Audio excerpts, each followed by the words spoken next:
hope everybody's doing well out there with the coronavirus going on, still wreaking havoc on the world in 2020, okay? We need a do-over. Before we talk today, I want everybody to hit the button, okay? Hit the button. Like, share, subscribe, okay? Please, thank you. Please feel free to follow me on Instagram. It's EpiphanyT, or my clothing line at EpiphanyTOTR_, or check out our website, www.otrapparel.net.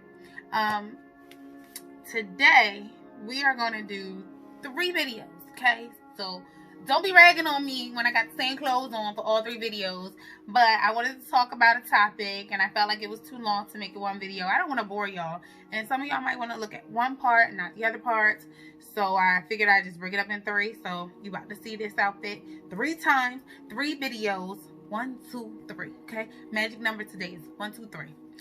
We're going to start with my drink of today. It is so good. Let me tell you something. With quarantine, I figured out how to make drinks, okay? I done blended, Parrot Bay, coconut rum, strawberry rum, and I'm going to go get the passion fruit rum. Thanks, Mia, okay, for giving me something else to spend my money on. Crystal bought me some 1800 coconut. So let me tell you what this drink is, okay? This drink that I'm going to be drinking on through all 3 videos. Oh, God.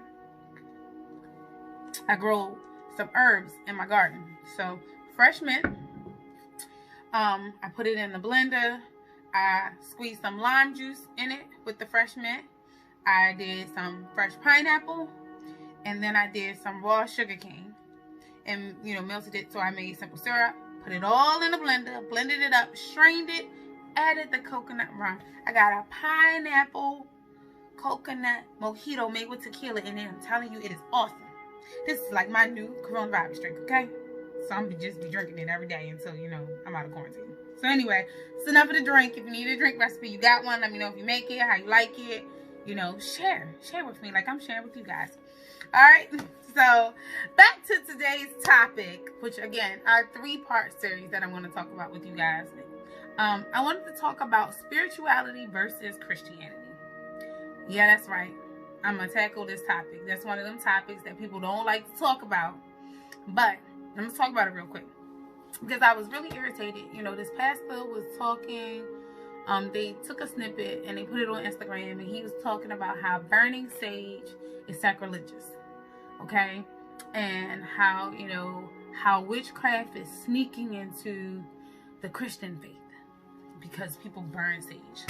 So that got me, wanting to share a little bit of information with y'all. And bear with me because I took notes. Because I just wanted to make sure that, I stay on topic of, everything that I got to say. So I'm going to start with spirituality versus Christianity and burning sage. That's what this first video is going to be. And then if you want to know about the second video, our second video is going to be about an ancestor altar and paying homage to our ancestors and how that reflects in the Bible, actually. And then our third video is going to be about manifestation, because you guys know I did a video a couple weeks ago about my manifestation box. And I talked briefly about my manifestation journal. So I'm going to talk about that a little bit more and give you guys a little bit more information about manifesting in the third video. All right. So let me talk about Christianity versus spirituality first, before I get into this burning sage topic. Christianity is a religion based on the teachings of Jesus of Nazareth. That's what essentially Christianity is, okay? And then, of course, we have different branches. We have Catholicism. We have being a Baptist, baptismals. We have different branches of Christianity. Spirituality does not mean that you can't be a Christian. The definition of spirituality is the concept of having a connection to something that is bigger than yourself. So spirituality is just saying I am connected to the universe. Okay? So if you believe in Jesus, if you believe in God, if you believe in Allah, whomever you believe in, okay, religious wise, you believe that He created the world. He created our universe. He created everything that's in it. Spirituality is just saying that I have a connection with something that is bigger than myself. So you may believe in God, or you may believe in Jesus, or you may believe in Allah, but you also believe that there is something bigger than you in this world, because you weren't the only thing created. And so in blessing and paying praise to whomever you believe is your creator, you are also paying homage to everything that he created. You're paying homage to the trees that he created, the wind, the earth, the fire, every single thing that's in this universe, that without it, we wouldn't be able to survive. So that's the difference in spirituality. It's the concept of having a bigger belief than just yourself. You are not the end all be all in the world, okay? And so, this pastor went on to go on about how sage, people that burn sage, is just so sacrilegious. But, I believe that if we don't educate ourselves, then we can fall into poor practices, because even though we may have a religion, we believe that the pastor, whoever is teaching you that religion, that they are ordained by God to give you that message. However, man is weak and man has their own concepts. And so sometimes they skew the message. That's how we get to religious bombings and things like that, because, their teachers have skewed the message. And because they have not themselves read the word and had a good understanding themselves, then they take whatever their teacher says and believe it is so. That's why we're supposed to do our own research. So, the whole belief that burning sage is just so sacrilegious or is a part of voodoo in regards to Christianity, that's just not true. If you look back at Catholic, Western Catholic and Eastern Christianity, smoke and the burning of incense is interpreted as a symbol of prayer, of the faithfulness, cleansing the area and cleansing that person as they are preparing themselves to rise to heaven. If you've ever gone to a Catholic church, which I actually grew up in the Catholic church, they burn incense during church services. They also make sure that they burn incense during funerals. Now, the incense that they burn is typically made of frankincense and myrrh, and sometimes Palo Alto. So, I'm sorry, I said that wrong. I said that all wrong. Santo Palo?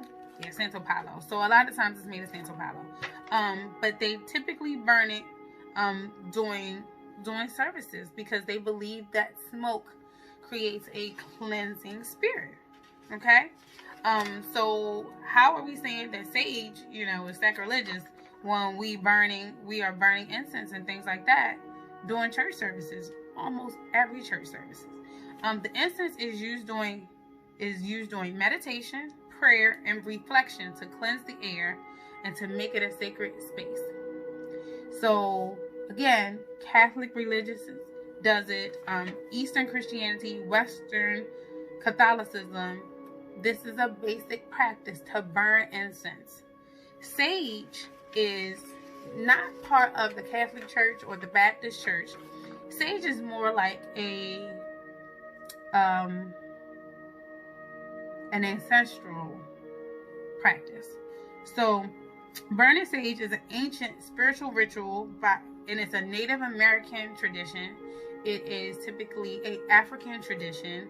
It is typically a person that is of the island or Haiti descent, Creole descent, African descent, because where our ancestors grew up, they had sage. Now let's talk about what sage is as a plant, because you can cook with sage, you can grow sage in your garden. I'm personally growing sage, and I actually purchased my sage from Charm Goddess. Shout out to Charm Goddess. I'll put her information below. She sends me my sage, all my sage, okay? But sage itself is believed to have antimicrobiotic properties. It's supposed to repel insects. I'm sorry, I've been drinking too much. See, that's what I told you. And burning sage into the air is supposed to filter the air from pet dander, dust, mold, and pollution. It is also believed to be helpful with people who have respiratory issues.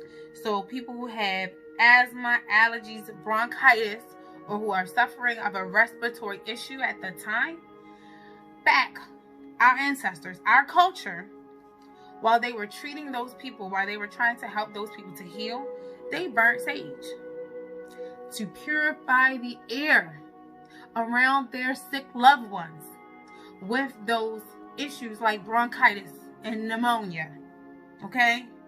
So culturally, understanding where you're from, not in the same aspect of incense or myrrh or Palo Santo, sage was used to purify your air so that you could breathe better, so that your lungs could heal.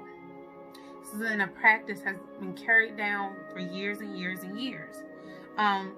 Some practicers, like the charm goddess, she will give you a packet of sage, and sometimes her sage includes other healing herbs like Palo Santo or like rosemary or other herbs that, when burnt into our air, give us that same cleansing effect. It is also thought that it does the same thing as incense is used within prayer. So it is also used to help you in meditating, in your prayer, and in your reflection. So we can burn incense in the Christian churches. We can also burn sage. Not sacrilegious, as people try to say. So, along with that, the burning of candles are also used and were brought up as part of this whole spiritual issue.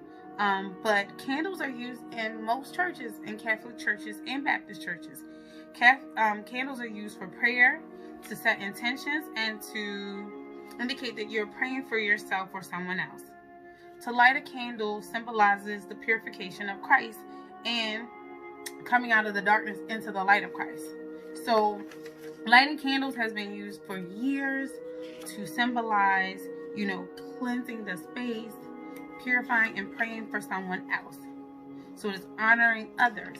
So, if you want to fall into believing that, burning sage is this pretty bad voodoo, behavior, that's fine. To each their own. But please do your research. Please have a good understanding of it, because especially right now with the coronavirus in the air, everybody should have some sage burning. Now, granted, you can't burn the sage to purify your air and then have your windows closed, because then, all the things that you're purifying your air of is staying inside. So you got to crack a window, okay? Got to crack a window so when you burn it, it can get out. Our ancestors didn't have that problems. They were in, if Native Americans, they may have been in huts. Back in Africa, they were in huts as well. So as they burnt the sage, it clarified the air that was there, as well as it moved the bad air out of the hut, okay? So understand where you come from. Now, spiritually, it has been translated that in cleansing the air and helping us heal ourselves, it helps us to heal our minds as well. Mind, body, soul, spirit, okay? Your head, your heart, your lungs. We're all connected. So the spiritual aspect of sage is in cleansing your space. It also just removes the negative vibes. Energy is fluid, okay? So as we're moving negative things out, regardless of what they are, we're purifying that space and that energy. So burning sage is believed spiritually to help just cleanse that energy, that vibe, that fluidness, okay? So understanding, I hope you guys, anybody that's been on the fence about burning their sage or doesn't have a clear understanding, or heard somebody say something that's horrible about lighting candles and burning sage and took it as this person, oh my gosh, can't be around them. I hope this video helps you to have a little better understanding. So I'm going to end this. This is video number 1. I told you it's going to be a 3-part series. My next video, we're going to talk about an ancestral altar, okay? And what it is to pay homage to your ancestors. We hear, artists get mad all the time because they be like, listen, I did this before you, and you ain't paying homage when you taking the same thing that I did and you turned it into your own thing. But we got to pay homage. So praying to your ancestors isn't saying, oh, I don't believe in God. It's just saying, let me pay homage to my ancestral line. So we're going to talk about that in my next video. But I hope you enjoyed this. Please like, share, subscribe. And if you feel like it, please tune in for the next video where we talk about our ancestors. Thanks for tuning in, you guys. Love you. Bye. Stay safe.